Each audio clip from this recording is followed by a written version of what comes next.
Station 100 शब्द प्रति minute 5 second बाद शुरू।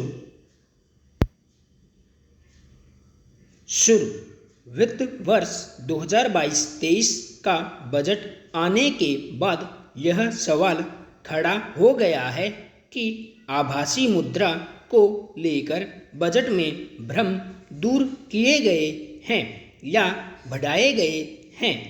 बजट में मोटे तौर पर यह कहा गया है कि इस आभासी मुद्रा के लेन देन से हुई आय पर 30% का कर लगेगा।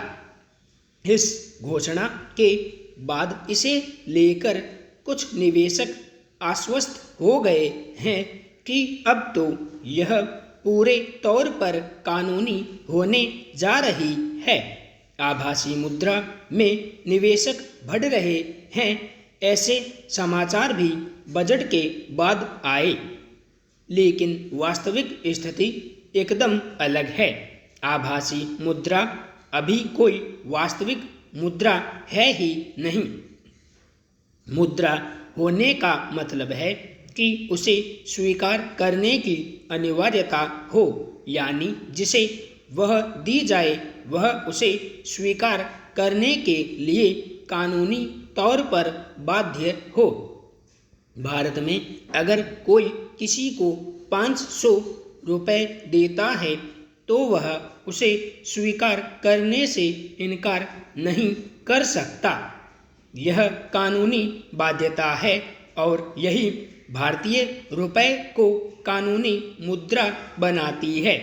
पर क्रिप्टो करेंसी जैसी आभासी मुद्रा को लेकर फिलहाल ऐसी कोई बाध्यता नहीं है।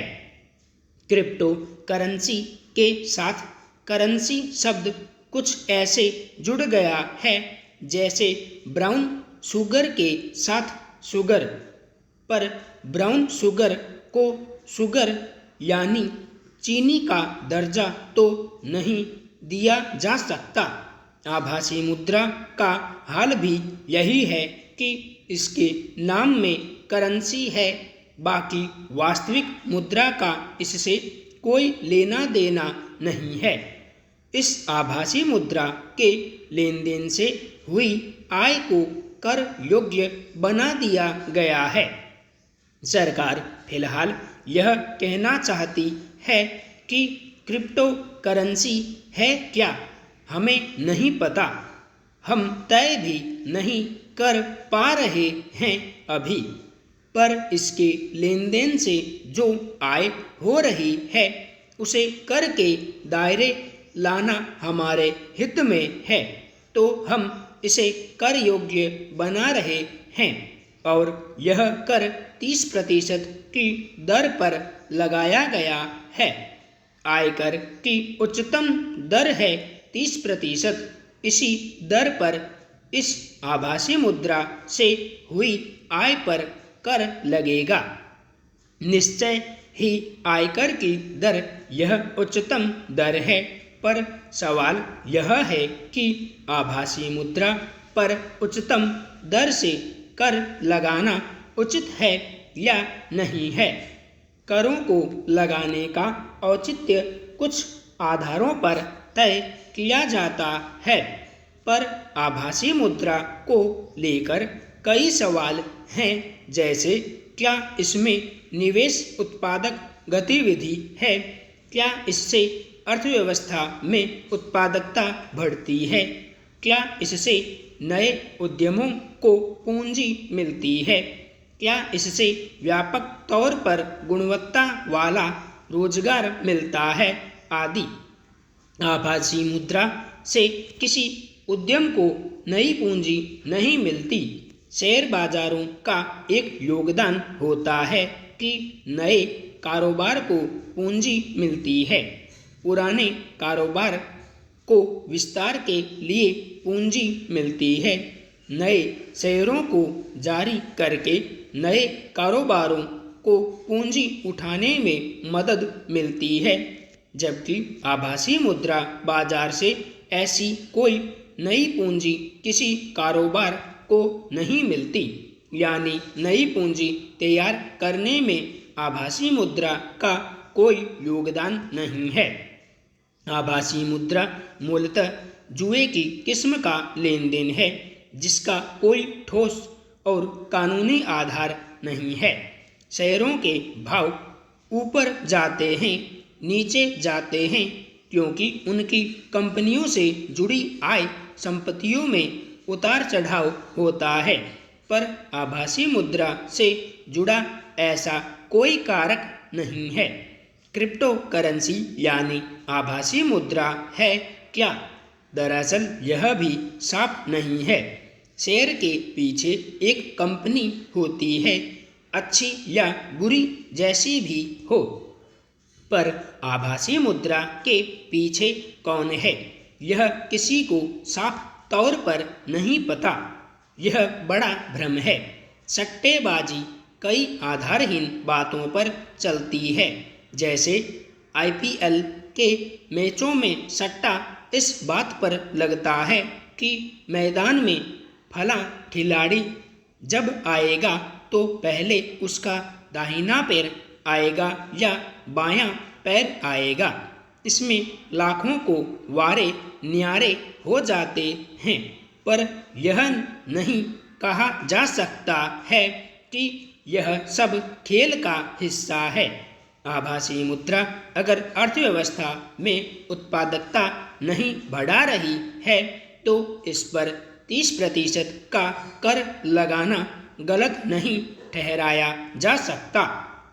सरकार करों में रियायत उन उद्योगों को दे सकती है कि जिनमें व्यापक स्तर पर रोजगार पैदा हो रहा हो, पर आभासी मुद्रा के धंधे को तो ऐसा उद्यम नहीं माना जा सकता। यूं तकनीकी कारणों से कई बार जुए को भी उद्यम माना जा सकता है। एक अनुमान है कि इस आभासी मुद्रा में करीब 6.5 लाख करोड़ रुपए का निवेश भारतीय कर चुके हैं। इसमें लगातार आय क्यों होगी, इसका तार्किक जवाब किसी के पास नहीं है। इसलिए यह जुए से ज़्यादा कुछ नहीं है। जुए में कुछ लोगों ने कमा लिया है सिर्फ इसलिए तो जुए को राष्ट्र के लिए जरूरी गतिविधि घोषित नहीं किया जा सकता। मार्च 2020 में सुप्रीम कोर्ट ने आभासी मुद्रा पर जो विस्तृत फैसला दिया था उसका सार यह था कि इसका कारोबार भारत में कानूनी है या गैर कानूनी यह तय सरकार करे, पर सरकार अभी तक यह तय नहीं कर सकी है। 2 साल बाद भी इस आभासी मुद्रा की वैधानिक स्थिति का हाल यह है कि अभी सिर्फ यही तय किया जा सका है कि इस पर 30% की दर से कर लगना चाहिए। जब सरकार कर वसूली में जल्दी दिखा सकती है तो फिर ऐसी ही तत्परता नियमों के निर्माण में भी होनी चाहिए। तमाम लोग ऐसी आभासी मुद्रा में बड़ी रकम लगा चुके हैं जिसकी परिभाषा सरकार को भी नहीं पता। अभी तो इस आभासी मुद्रा की परिभाषा पर काम हो रहा है। यह हास्यास्पद स्थिति ही है। अब मोटे तौर पर अनुमान यह है कि आभासी मुद्रा को पूरे तौर पर अवैध घोषित नहीं किया जाएगा। इससे कर वसूली उच्चतम स्तर पर की जाएगी।